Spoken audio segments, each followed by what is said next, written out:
Hi, this here is an GTX 1080 as seen on the attached picture. The complaint is it doesn't work.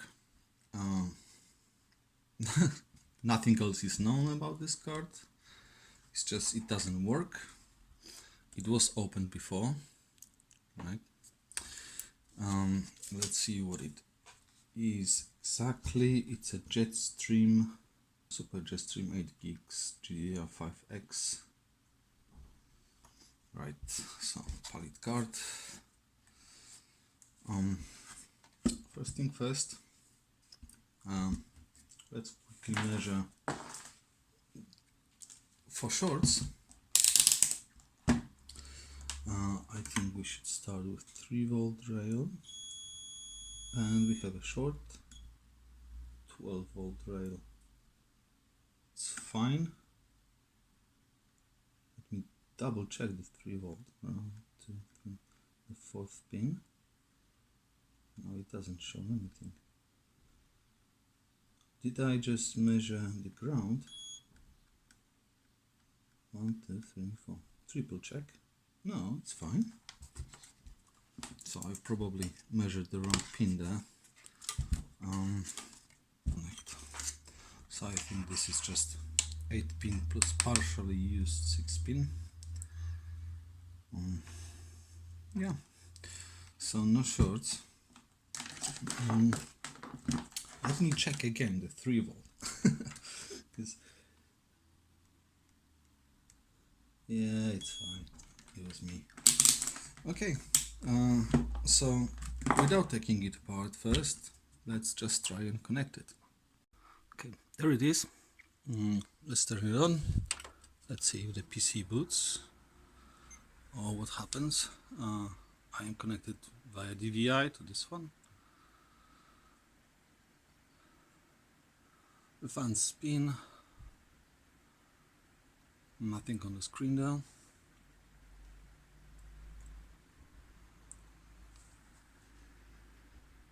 Nothing smells bad. And nothing happens. Oh, we have a beep. That took a long time. Well, let's connect the TV. So with this card connected, we have nothing on the either output from the card or from the PC. The beep is there, but it takes a long while. So I think this card have a problem booting up. So in any case, we need to take it apart and take measurements.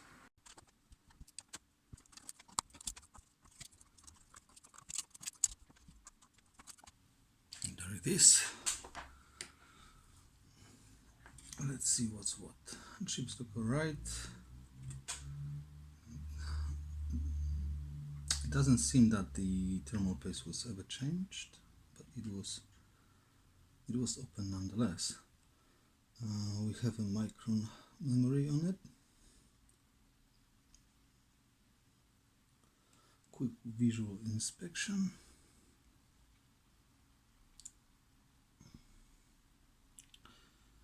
Need to access the other side. We would need to take out the entire plate there. That's nice.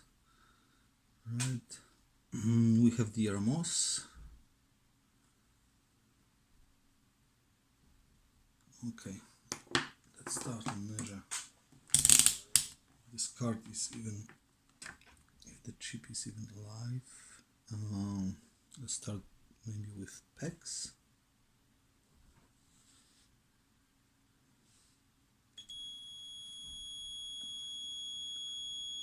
If that was PEX, that's done. No, it's fine.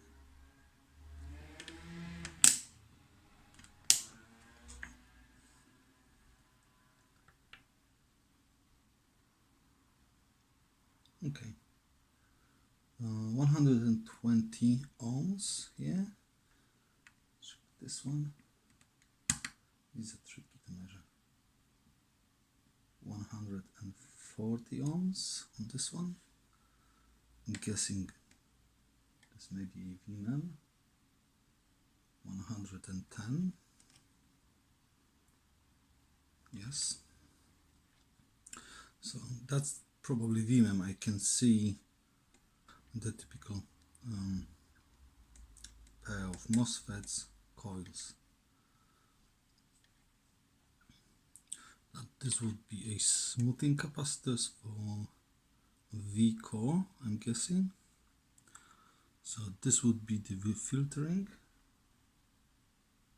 Yeah, it's fine. Let's go through those. There's no direct short to ground at all. There is very low resistance, but that's expected with this chip. Okay, let's go through some fuses.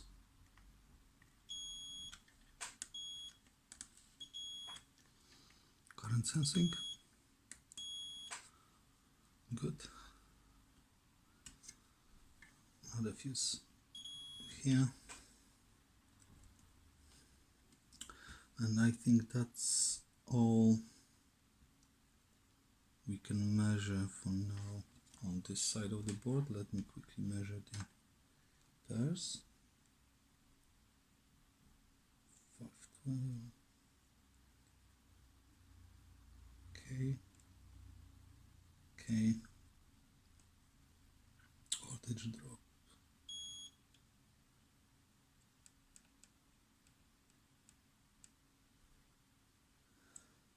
It's fine. Okay, last pair maybe for a good measure.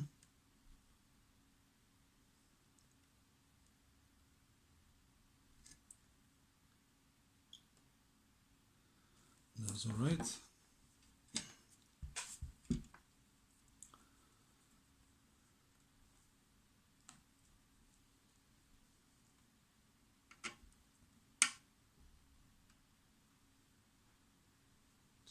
Right.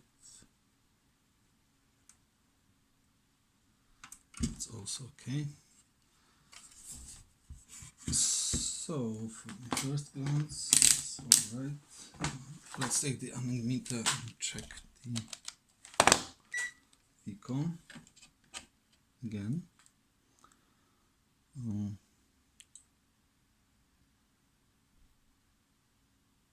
That's fine. Yep. Anand is much more precise when it comes to low resistances than the B&Q meter. But the B&Q meter is very stable, so I'm using that for diode mode testing and beeping, whereas Anand is much more precise. Okay, nothing suspicious so far.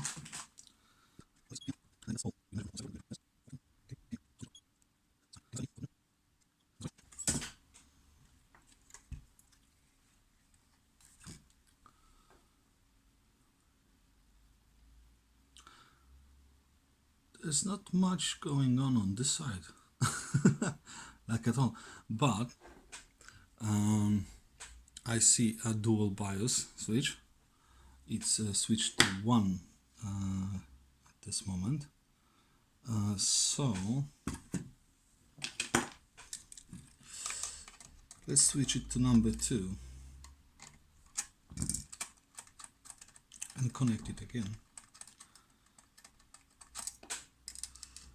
If the BIOS is bad, it happens.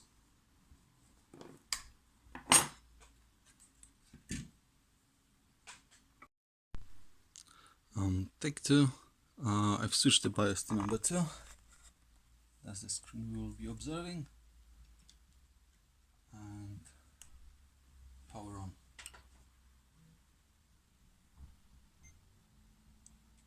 Instant beep.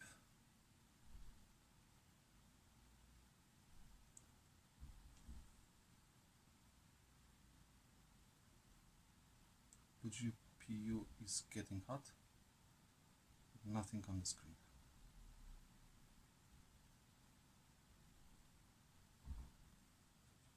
Right.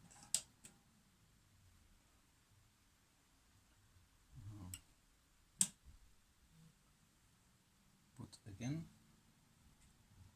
Again, instant beep.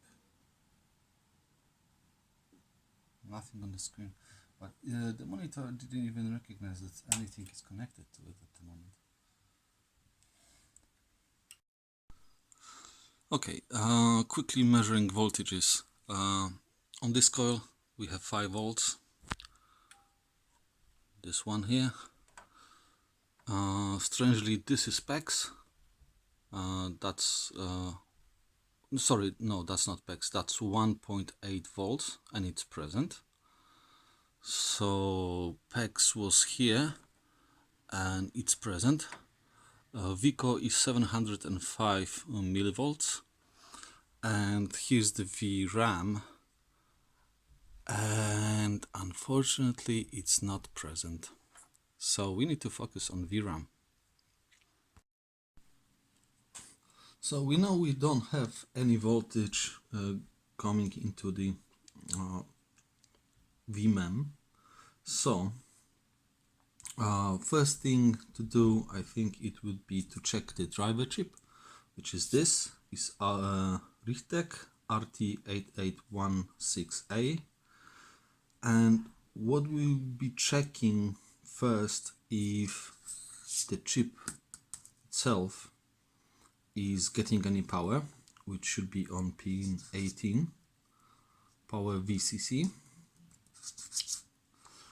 and also if we have power good signal from the card, which is pin 13 right here. For now we are not interested what the values of those two should be. If we have them both, then we would check with the schematic what these values should be. But for the simplicity's sake, for now we are just interested if we have those two coming in. Anything that's coming in is of our interest, because if the chip is not getting power, of course it won't be driving MOSFETs. If the MOSFETs are not driven, then of course no VMan. So let's go connect the card to the test rig and check this out.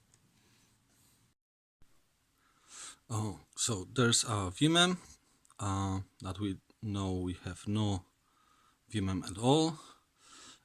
There's a small driver chip here. Pin 18 goes up, so I think we can measure not on the pin itself, but on the pad that is above it. And pin 13 power good comes from the right hand side, and we also have some passives that we can check there. And yeah, this is what I will be doing right now. You know, it would help if I have the chip printed in the correct orientation. So I took the first two measurements. So it turns out it's like that. So because I got the funny values, I was like, wait a minute, something's not right. So pin 13 I've measured and it's the power good, and I'm getting half a volt on this. I've measured pin 8, which is voltage reference pin, which comes to 1.99 volts, so basically 2 volts. So we still need to measure power in VCC, and I think enable as well, so pin 3. Unfortunately, every single thing comes to some capacitor, or yeah, either it comes to a capacitor or a pad, so I don't need to measure directly on the chip, which is very helpful because these chips are tiny. Alright, let me do the measurements, the ones that I didn't get the first time. Okay, so the deed is done. So VCC in, we have 5 volts, which is correct. Enable, we have 1.8 volts, which is correct. So we have reference, we have enable, we have VCC, we have power good. We have all the requisite stuff, and I'm getting zero nada on the chip outputs. So the conclusion is the chip is done. So I will finish the video here because there's probably a 4 to 5, maybe even 6 weeks wait for this chip from China. Unfortunately, I didn't find it locally or even in US for sale at the moment. There is, I think, in Farnell or somewhere in those e-shops I found, but in back order, so that, you know, it's the same. So okay, thanks for watching, and that will be a part 1. There will be, of course, part 2 when we change the chip and see if the card will work again, because it's a nice card. It's very clean. You can tell that the owner was really keeping the card in a good condition. So it will be a shame for the chip that costs around £4 for, sorry, £7 for 5. So it's pound something for the chip. It will be a shame for the card to lose its use for this money. So thank you for watching.